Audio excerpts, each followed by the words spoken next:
बहुत अच्छा। मुझसे लोग ये कहते हैं कि भाई चंद्रशेखर आपकी ताकत ये नौजवान है, इनको क्या खिलाते हो? मैं उनसे कहता हूं कि मैं तो खुद नौजवान, ये और मैं तो एक जैसे हैं, एक जैसी परिस्थितियों में गरीबी, बेबसी, लाचारी में पैदा हुए हैं, बहुत सपने लेके मैदान में हैं। माँ बाप ने रूखी सूखी खिलाकर अपना पेट काट काट कर पढ़ा लिखा के बड़े किए, इन उम्मीदों से कि कल पढ़ लिख के अपनी गरीबी, बेबसी और परेशानियों की जिंदगी से पार जाकर अपने घरों में अच्छी सुख सुविधाएं दे पाएंगे।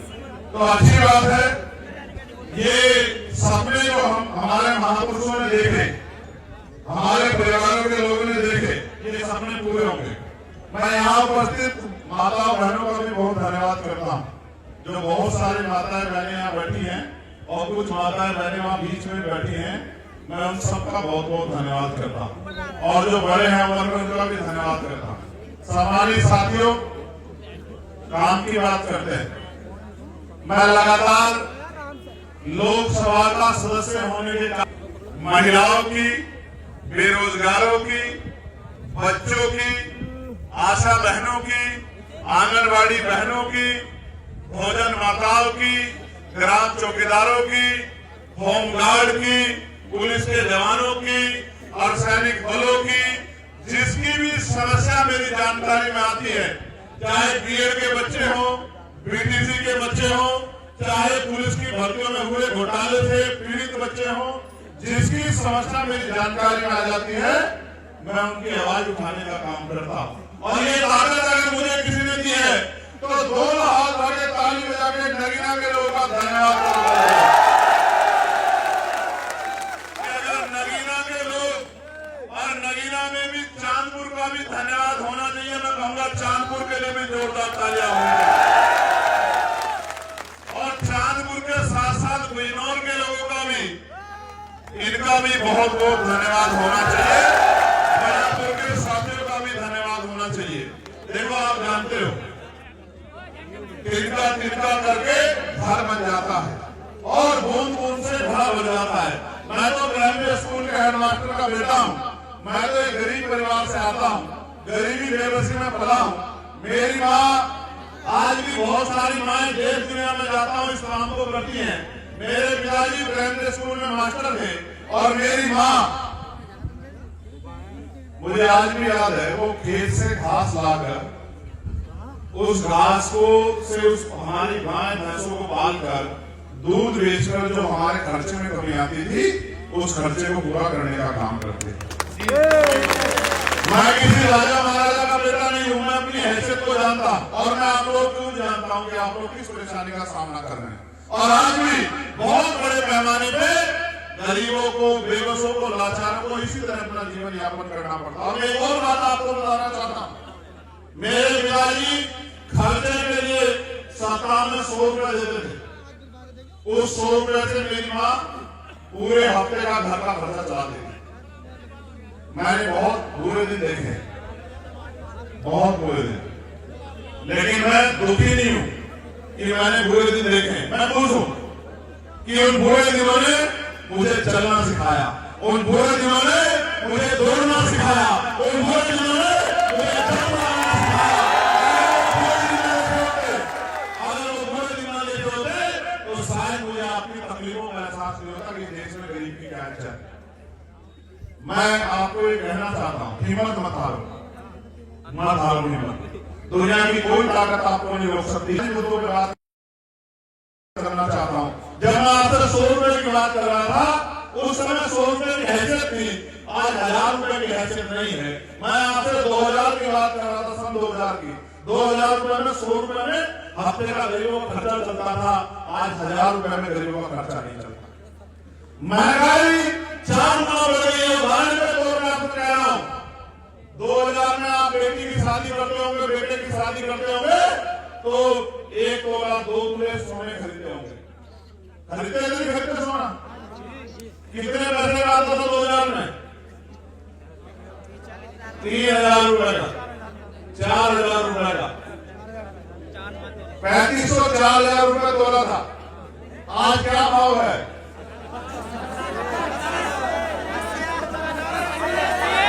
तुम्हें नहीं बोलना है, बाकी सब बोलना। जिसने खरीदा हो ताजा ताजा वो बता दो मैंने नहीं खरीदा है।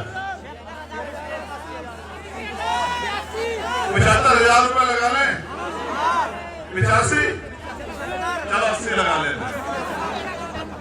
3,000 रुपए 4,000 रुपए तोले का सोना 20 साल 24 साल में वो 80,000 रुपए का हो गया।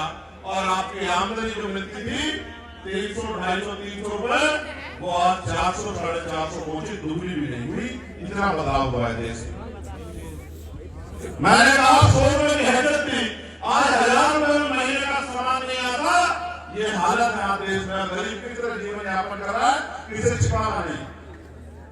इस देश में हमारे महान पुरुषों ने अपने 4 बच्चों की कुर्बानी देके अपने जीवन को कुर्बान करके बलिदान करके हमें इज्जत की जिंदगी जीने के लिए 26 जनवरी 1950 को देश में जो संविधान लागू कराया था, वो संविधान हमारा सबसे बड़ा ग्रंथ है, वो संविधान हमारा सबसे बड़ा हथियार है। उस संविधान में जो अवसर दिए हुए हैं, इस अवसर की बात मैं कर रहा हूं। मैंने पार्लियामेंट में कहा कि देश में 1 नेशन 1 एजुकेशन, यानी कि चाहे गरीब का बेटा हो, मजदूर का, किसान का, और चाहे प्रधानमंत्री, राष्ट्रपति, मुख्यमंत्री, केंद्रीय मंत्री, राज्यपाल या स्टेट मिनिस्टर या केंद्र के सचिव का, स्टेट के सचिव का या प्रमुख सचिव का या मुख्य सचिव का या डीएम का, एसएसपी का, दरोगा का, सीओ का, एसपी का, सीओ का, पटवारी का, सेक्रेटरी का, गांव के प्रधान का, जिला पंचायत सदस्य का, विधायक के, सांसद के बेटे की पढ़ाई सरकारी स्कूल में होनी चाहिए, जहां किसान मजदूर का बेटा पढ़ता है। आगे होगा क्या परिवर्तन होगा कि स्कूल भी अच्छे होंगे, स्कूल में फर्नीचर भी अच्छा होगा, पढ़ाई भी अच्छी होगी, टीचर भी सारे होंगे, और स्कूल उसी प्राइमरी स्कूल से डॉक्टर, इंजीनियर, IAS, IPS, वकील, जज भी बन के निकलेंगे। आज तो क्या हुआ है, ये बात मैंने क्यों रखी? गरीबों के लिए सरकारी स्कूल और अमीरों के लिए प्राइवेट स्कूल। और गरीब का बच्चा सरकारी स्कूल में जाता तो है, लेकिन मास्टर जी की ड्यूटी कहीं पोलियो में लग रही है, कहीं वैक्सीन में लग रही है, कहीं जनगणना में लग रही है, कहीं किसी और चीज में लग रही है, कहीं BSS साहब के स्वागत में लग रही है, कहीं जिलाधिकारी जी के दफ्तर मीटिंग में लग रही है। तो ना मास्टर बेचारा पढ़ा पा रहा है, ना बच्चे लागू इस देश में। आगे देखना, आज जो 2,000, 3,000, 4,000, 5,000 रुपए की फीस जमा होती है प्राइवेट स्कूलों में, वो फीस जमा नहीं होगी, वो सारा पैसा आपका बचेगा और आपके बच्चे को अच्छी से अच्छी गुणवत्ता वाली पढ़ाई मिलेगी कि वो पढ़ लिख के मुख्य धारा में खड़ा हो पाएगा। सरकारी नौकरी नहीं मिलेगी तो प्राइवेट में नौकरी मिलेगी, और प्राइवेट में नहीं करेगा तो अपना रोजगार कर पाएगा। यहाँ पढ़ेगा, विदेश में जाके काम करे, आपके हाथ को फैलने नहीं देगा, आपको इज्जत की जिंदगी दिलाने का काम करेगा। अब मैं सोचता हूँ कि बदलाव क्यों नहीं हो रहा? मैं तो सोच रहा हूँ सरकार क्यों नहीं सोच रही, तो मेरा ध्यान ये पड़ता है कि सरकार इसलिए नहीं सोच रही क्योंकि सरकार के नेताओं के तो स्कूल पड़े, सारे मंत्रियों के भाई सारे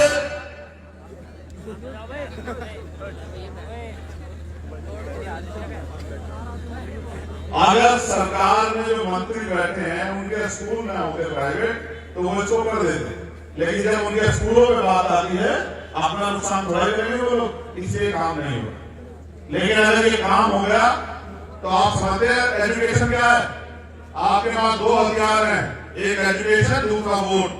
और एजुकेशन ऐसा हथियार है कि जिसका बाप कोयलों में काम करता हो, भट्टे में काम करता हो, खेतों में काम करता हो, सड़कों में काम करता हो, होटल में काम करता हो, किसी ढाबे में काम करता हो, उसका बेटा भी पढ़ लिख के डॉक्टर, इंजीनियर, वकील, जज, IAS, IPS तमाम पदों पर जा सकता है। और सोचे जिसका बेटा जज बनेगा, क्या उसके बाप को किसी के खेत में काम करना पड़े? उसके बाप को कोल्हू के भट्टे में काम करना पड़े? ये छलांग है, ये छलांग है जो बाबा साहब अम्बेडकर ने अपने 4 बच्चों की कुर्बानी से हमें संविधान में दी है कि पढ़ लिख के आप भी छलांग लगा के आगे बढ़ सकते हो, मुख्य धारा में जुड़ सकते हो। ये बाबा साहब अम्बेडकर का प्रयास। मैंने पार्लियामेंट में कहा, मैं पुरानी बातों में नहीं जाऊंगा कि पहले क्या हुआ, पहले क्या हुआ, पहले क्या हुआ। जो हुआ तब हुआ, तब हम लोग नहीं थे, आज हम लोग हैं। आगे इस तरह का जुर्म हम लोग किसी भी कीमत पर नहीं सहेंगे और जुर्म का मुकाबला हम लोग करेंगे। इसलिए कहना, मैं आने के भविष्य में बात कर रहा हूँ कि आने वाला कल कैसा होगा अगर आपने जिम्मेदारी से बात समझ ली। मैंने कहा कि हेल्थ सिस्टम अच्छा होना चाहिए और आपको नहीं पता, मैंने झेला है। मैं अपने पिता को नहीं बचा पाया क्योंकि मेरी जेब में पैसे नहीं थे, मैं उनका इलाज नहीं करा पाया। और मैं धन्यवाद दूंगा नगीना के लोगों को। आज मेरे पास दिन में 10 लोग आते हैं कि हमको इलाज के पैसे नहीं है। मैं एक पत्र लिखता हूँ और प्रधानमंत्री जी को लिखता हूँ और वहां से पैसा सैंक्शन होता है और 1 महीने में उस परिवार के खाते में आता है या अस्पताल में जाता है। हजारों लोगों की परेशानियां दूर होने का काम होता है। ये शक्ति मुझे नगीना के लोगों ने दी। मैं जब पत्र पढ़ता हूँ, किसी को 3.5 लाख रुपए का अनुदान मिला, किसी को 1.5 लाख रुपए का अनुदान मिला। मैं उनको जानता नहीं हूँ, मैं उनको मिला नहीं हूँ, लेकिन जब आकर मुझसे कहते हैं कि एमपी साहब एक लेटर लिख दो और हाथ जोड़ कहते हैं लिख दोगे। मैं उनसे कहता हूँ हाथ क्यों जोड़ रहे हो, तुम ही लोगों ने तो बनाया, तुम मेरे आगे क्यों हाथ जोड़ रहे हो? तुम बड़े हो, मैं छोटा हूँ, तुम बस मुझे बताओ क्या करना है, इसलिए बताओ। मैं आपको इसलिए बता रहा हूँ कि मैं तो अपने पिता को नहीं बचा पाया, लेकिन मैंने ये उस दिन संकल्प ले लिया था कि आने वाले समय में इतनी मेहनत करेंगे कि कोई गरीब अपनी पत्नी को, अपनी माँ को, अपनी बेटी को, अपने बेटे को, अपने पिता को, अपने भाई को, अपनी बहन को इसे ना खो दे कि उसकी जेब में इलाज के लिए पैसे नहीं है। इसलिए मैंने पार्लियामेंट में कहा कि प्रधानमंत्री जी ये जो हेल्थ सिस्टम है, ये हेल्थ सिस्टम इतना अच्छा होना चाहिए कि जहाँ सरकारी अस्पतालों में अगर अच्छा इलाज कराना होगा, ईमानदार से बताओ, सरकारी अस्पताल में जाओगे या प्राइवेट में? ईमानदार से बताओ, जोर से बताओ। ऐसा क्या हो गया कि प्राइवेट में जाने का मन करता है? इसका कारण यह है कि जब सरकारी अस्पतालों के हालात देखते हैं तो ना तो एक्सरे मशीन, ना ईसीजी मशीन, ना एमआरआई मशीन, ना कोई टेस्ट हो रहा है, ना डॉक्टर है, ना दवाइयां है।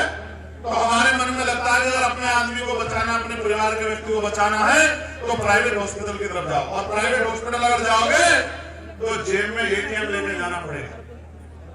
कभी कभी इलाज कराने के चक्कर में घर बिक जाता है, कभी कभी इलाज कराने के चक्कर में जमीन बिक जाती है, कभी कभी इलाज कराने के चक्कर में आदमी कर्जदार हो जाता है। और मैं सोचता हूँ ये जो नेता कहते हैं कि हमने गरीबों के लिए बहुत अच्छे स्कूल बनाए, बहुत अच्छे अस्पताल बनाए, और ये नेता अपने बच्चों की पढ़ाई विदेश में कराते हैं, सरकारी स्कूल में अपने बच्चों को नहीं पढ़ाते क्योंकि ये हमें धोखा देने का काम करते हैं, हमें बेवकूफ बनाने का काम करते हैं।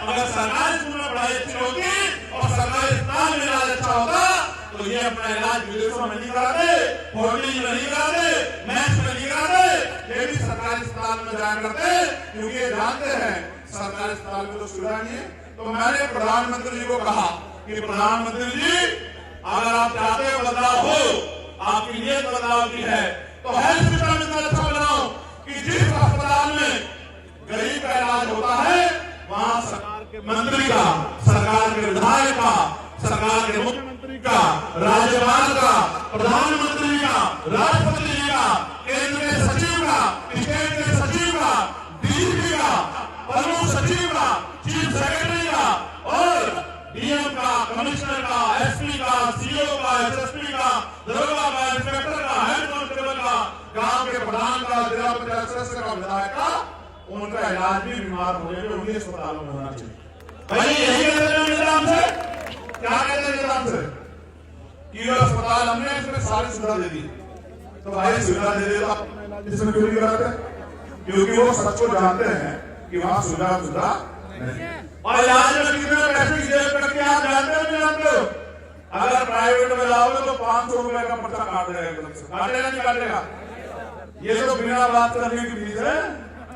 उसके बाद तो जैसे जैसे उसकी कलम चलती है वैसे वैसे जेब तेजी से कटती है, क्योंकि सेटिंग है। कैसी सेटिंग? जहां से दवाई लिखेगा उस मेडिकल स्टोर पर सेटिंग है, जहां से टेस्ट लिखेगा उस स्टोर पर सेटिंग है, कमीशन चलता है। तो मैंने कहा कि बदलाव अगर करना है तो बदलाव तभी होगा जब हेल्थ सिस्टम अच्छा होगा, हेल्थ सिस्टम अच्छा होगा, जब नेताओं का इलाज सरकारी अस्पताल में होगा, उनके परिवार का, जब पीएम का बच्चा अस्पताल में होगा, जब एसएसपी का बच्चा अस्पताल में होगा, और बराबर के बेड में हम गरीबों का बच्चा बड़ा होगा, तो आप देखना डॉक्टर भी मिलेगा, मशीनें भी सारी होंगी, टेस्ट भी सारे होंगे, और इलाज भी सही समय होगा, दवाई भी सारी मिलेगी, बाहर के खर्चा भी निकल जाएगा। तो हम तो कोशिश कर रहे हैं कि रिफॉर्म हो, लेकिन अभी हम लोग उतनी शक्ति में नहीं है, जितनी शक्ति हम में है उतनी शक्ति से हम लोग आवाज उठाने का काम करते हैं। आज इस देश में मैंने 2 हथियारों की बात करी, एक हथियार मैंने एजुकेशन के तौर पर बता दिया, और एक हथियार जिस हथियार की ताकत से मैं यहाँ खड़ा हूँ वो हथियार है बाबा साहब अम्बेडकर के संघर्ष से मिली हमें वोट। ये वोट हमारी ताकत है। अगर ये वोट हमारे पास ना होगी तो ये बड़े बड़े बूटे वाले, बड़े बड़े महलों वाले, बड़े बड़े पैसे वाले राजा महाराजा जो खुद को मानते हैं, ये गरीबों के बच्चों में प्यार नहीं रखते, ये किसानों के पैर नहीं छूते, ये मजदूरों के बराबर नहीं बैठे। ये तो वोट हमारे पास है, ये वोट इनको खींच के ले जाती है। जब वोट हमारे पास है तो ये आके हमारे पैर पकड़ के कहते हैं कि आप मेरे भाई हो, आप मेरे चाचा हो, आप मेरी बुआ हो, आप मेरी बहन हो। क्यों? क्योंकि आपके पास, और इसलिए वोट चली गई। उस दिन आपको पूछने वाला भी कोई नहीं होगा। इस वोट के होने के बावजूद ये नेता 5वां साल आपके बस्तियों में वापस यहाँ से चुनाव लड़ रहा है। आज ईमानदार को चला, इन नेताओं के होते, वोट के होते। आज भी मेरे लोकसभा क्षेत्र में मैं रोज सुनता हूँ, मैं रोज अधिकारी को लिखता हूँ, सीडीओ को लिखता हूँ। मेरे लोकसभा क्षेत्र में भी बहुत सारी सड़कें ऐसी हैं जहाँ से आदमी जानवर भी नहीं कर सकता। अगर ये सरकारें हमारे लिए हैं और ये नेता हमारे लिए काम करते हैं, तो जिस जगह में हम चलते हैं उन जगह को भी बदलाव क्यों नहीं करा पाए? क्योंकि इनका लक्ष्य नहीं है बदलाव करने का। ये जानते हैं कि जनता है भूल जाएगी, क्या करेगी, इनको वोट देना, वोट देने के बाद हम भूल जाएगी, फिर अगली बार चले जाएंगे हाथ जोड़ने के लिए। तो मैं समझता हूँ कि बाबा साहब अम्बेडकर ने दूसरा हथियार हमें दिया कि जो सड़कों में घूमता था, आपके लिए लड़ाई लड़ता था, आपके वाली भाने का काम करता था, जिसको पकड़ के जेल में बंद कर दिया जाता था, जिसके ऊपर लाठी चलाते हुए पुलिस के डंडे कभी कमजोर नहीं पड़ते थे। आपकी वोट की ताकत से आज मेंबर पार्लियामेंट बनकर चंद्रशेखर आजाद दिल्ली में खड़े होकर आपसे आंख मिला के आपकी लड़ाई लड़ने का काम करता है। ये भी एक तरह का जंप है, ये भी एक तरह का जंप है। आप देखो कि जो गलत सड़कों में था, आपकी वोट की ताकत ने आज उसको मेंबर पार्लियामेंट बना दिया। ये यहाँ से नगीना से दिल्ली तक का जो जंप लगा, ये आपकी वजह से। अब आप महसूस करो, अब नगीना में क्या बदला है पता करा के देख लो। ऐसे चांदपुर के लोग भी आते हैं, हमारे यहाँ चांदपुर के लोग भी आते हैं, ऐसा नहीं कि चांदपुर के लोग नहीं। लेकिन आज नगीना में क्या बदला है? अगर किसी गरीब पर जुल्म होता, हालांकि जुल्म करने से पहले हम लोग सोचते हैं कि बचेगा नहीं, तो तेरे पीछे किसी का हाथ हो, किसी का हाथ हो, जब लखनऊ बैठे वालों का हाथ हो, दिल्ली बैठे वाले का हाथ हो, बचेगा नहीं। तो अगर अपराध करें किसी गरीब के साथ, ठीक है।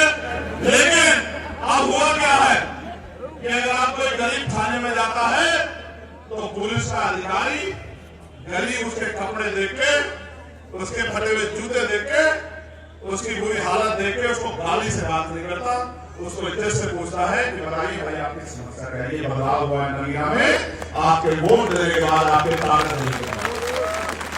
आज वो नौजवान जिसकी सुनवाई होती थी, आज वो 10 मामलों को लेकर जिलाधिकारी के पास, एसपी के पास, एसएसपी के पास और एसडीएम के पास, तहसीलदार कानून के पास, सरकारी सेक्रेटरी के पास, और जो भी छोटे मोटे काम होते हैं, किसी का राशन कार्ड बनना है, किसी के पेंशन बननी है, किसी का मकान बनना है, तो आज इतने लोग वहां बैठे हैं कि वो तत्काल कहते हैं चाचा हमें हम अपने आप करवाएंगे, आपको फोन कर रहे थे, जब आपको मिले तो क्या बता।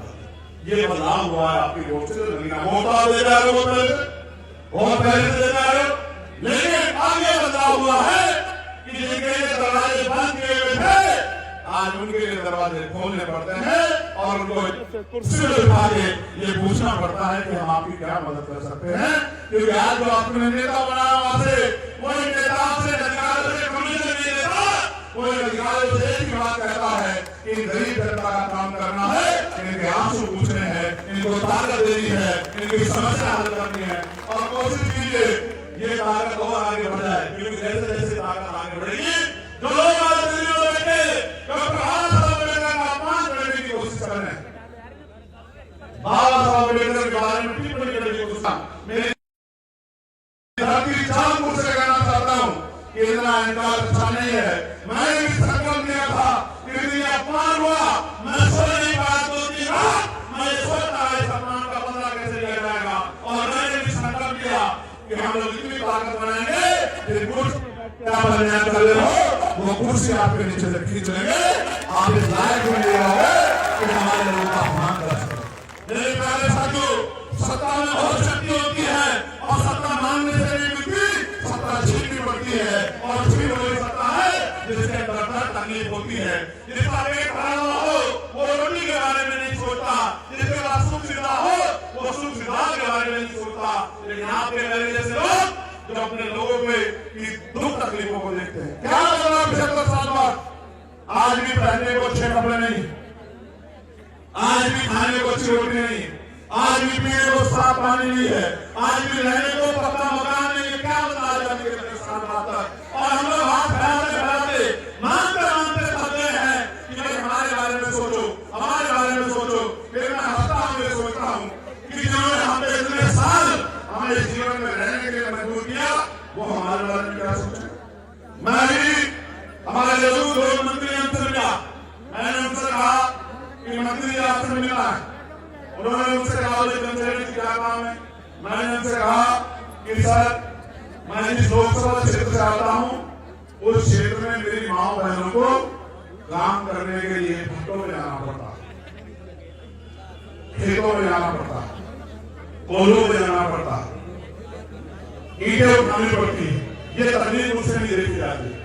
मैं चाहता हूँ कि मेरे माँ बाप को लघु 2 लगवा दो, जो मैं अपनी माँ बहनों को इज्जत की जिंदगी वाला। मैं ये नहीं कह रहा कि मुफ्त में दे दो कुछ नहीं, हम काम करेंगे, हम मेहनत लगाएंगे, हम मेहनत करके जो भी रोजगार आप लगाने काम करो, रोजगार को 4 साल लगाने काम करेंगे, लेकिन इज्जत की रोटी हमारे लोगों को मिलने का काम होगा, क्योंकि हम मेहनती हैं, ठीक मांगने वाले लोग नहीं। मैं इसलिए चाहता हूँ, मैं आपके पास आया हूँ कि मेरे क्षेत्र में आप रोजगार से 2 मुद्दा लगा। उन्होंने कहा अच्छा इससे कितने लोगों का भला हो जाएगा। मैंने जितनों का होगा उतनों का तो हो भाई, 1000 का होगा, 2000 का होगा, 5000 का होगा, 10,000 का होगा, 10,000 परिवार को इज्जत की रोटी खाएंगे। ये सरकार तो 10 लोगों के बारे में नहीं सोच रही, तो मैं क्या मंत्री जी जितने लोगों का भला होगा देखा जाएगा। आप और हम मिलकर प्रयास करेंगे कि इस बार 10,000 का होगा, अगले साल 10 लाख लोगों का भला होगा। हम लोग पूरी मेहनत करेंगे, क्योंकि हमारी काम आ सकती। मैं कोशिश करता, यहाँ हमारे कौशल विकास मंत्री है, मैं उनके पास गया, मैंने उनको पत्र लिखा, उन्होंने कहा बताइए भाई क्या समस्या है।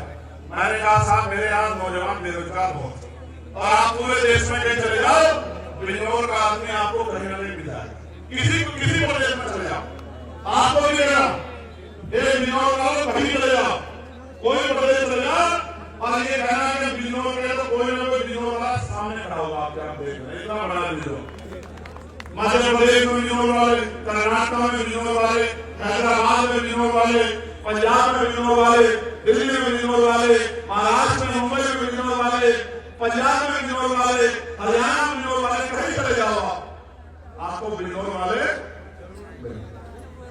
तो मैंने कहा उनसे कि सरकार के पास कोई ऐसी पॉलिसी नहीं है कि वो गरीबों के बच्चों को रोजगार दे सके। और देखो बड़ा क्या है, आज मेरे पढ़े लिखे भाई बेरोजगार घूम रहे, जिनको कमा के अपने परिवार की गरीबी बेबसी खत्म करनी थी, आज वो मजबूर हैं कि पढ़ लिख करके उनकी जेब में कोई पैसा नहीं। और मैं स्पष्ट तौर पर कहता हूँ, बहुत हल्ला उठाने से कुछ नहीं होता, जब तक गरीबी बेबसी दूर नहीं होगी, जब तक आपकी जेब में पैसा नहीं आएगा, जब तक आपको इज्जत सम्मान से जो है जिंदगी नहीं मिल सकती। मेरी बात को हो गया, और वो आएगा कैसे, वो आएगा कैसे जब आपको रोजगार मिलेगा, किसी को सरकारी रोजगार, किसी को प्राइवेट रोजगार, किसी को भोग लगाने का अधिकार, किसी को और कोई रोजगार, किसी को ठेकेदारी का अवसर, कोई राजनीति में आगे बढ़ेगा। इस तरह से मिलकर आगे बढ़ेंगे तब धीरे धीरे लोगों के जीवन में तब्दीली होगी।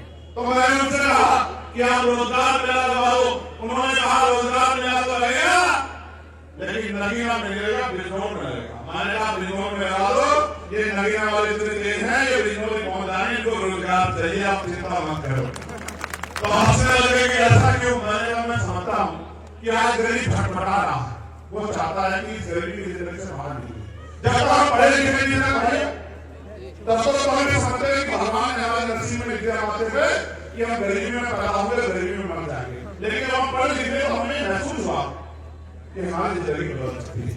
और बाबा साहब अम्बेडकर को भरोसा था कि एक दिन ऐसा आएगा कि पढ़ लिख कर हम लोग आगे बढ़ेंगे और इन गरीबी बेबसी की पीढ़ियों को काट देंगे। इसके लिए मैं आपसे कहूंगा कि एक बार जोरदार जो है ताली बजा के मैंने माननीय काशीराम साहब का नाम लूंगा तो जोरदार ताली बजा के बताया कि उस ड्राइवर का हमारे ऊपर बहुत बड़ा कर्ज है। मैं नाम लूंगा माननीय श्री काशीराम का, जिन्होंने अपना पूरा जीवन जो है लगा दिया हम जैसे लोगों को तैयार कर। सीनियर लोग बैठे हुए जिन्होंने अपना पूरा जीवन लगा दिया माननीय काशीराम साहब की मूवमेंट को आगे बढ़ाने के लिए। और उससे बदलाव क्या हुआ? पहले रानी का बेटा राजा बनता था, रानी का बेटा राज करता था, रानी के बेटे जन्म लेता था, वो खुशी में रहता था और गरीब समाज में रहता था। और आज माननीय काशीराम साहब के संदर्भ में ये ग्रैंड स्कूल के हेडमास्टर का बेटा आज मेंबर ऑफ पार्लियामेंट बन के दिल्ली में बता रहा है।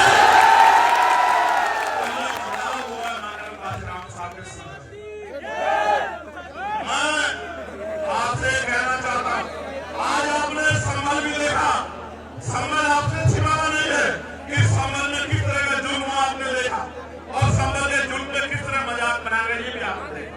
आपने सिर्फ संबल नहीं देखा, रामपुर में जो अखाड़ा बैठा आपने रामपुर को भी देखा और रामपुर से जो नेता है हमारे वो किस तरह उनका परिवार जेल में चल रहा है ये भी आपने देखा। ये भी किसी से छिपाना नहीं है।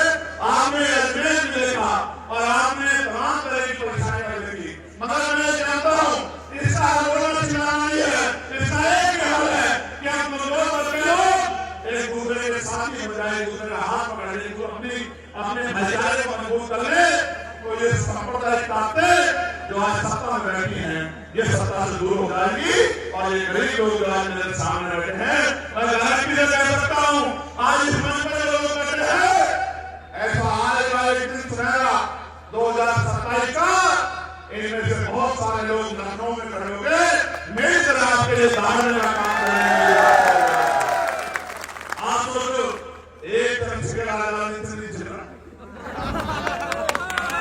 जब मैं चुनाव लड़ने आया था तो बड़ी बड़ी पार्टियों ने क्या कहते थे, पहले क्या कहते थे अकेला चंद्रशेखर क्या करेगा भाई, क्या करेगा अकेला चंद्रशेखर, अकेला चंद्रशेखर क्या करेगा। बात आगे बढ़ने लगी तो कहने लगा अच्छा आगे बढ़ जाएगा तो ये तो मंत्री बनना बन जाएगा भाई। फिर जब और आगे बढ़ने लगी तो कहने लगा चल नहीं पाएगा। और मैंने मंत्री मेरे लिए मेरा तो सब कुछ आप हो, क्या बाबा साहब अम्बेडकर की मूवमेंट को छोड़ के चंद्रशेखर आजाद के जा सकता है नहीं? तो ऐसे एक मंत्री को तो लाज मारता हूं मैं आपके सम्मान के लिए।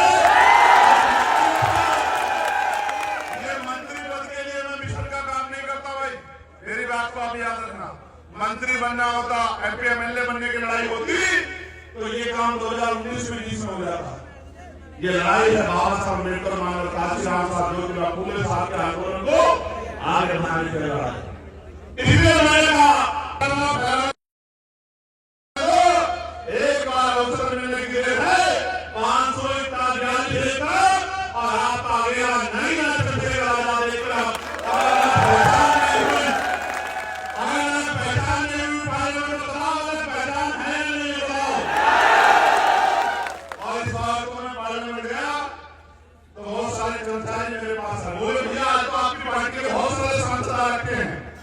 मैंने कहा चुनाव को हुआ अभी सांसद सारे बोले मैंने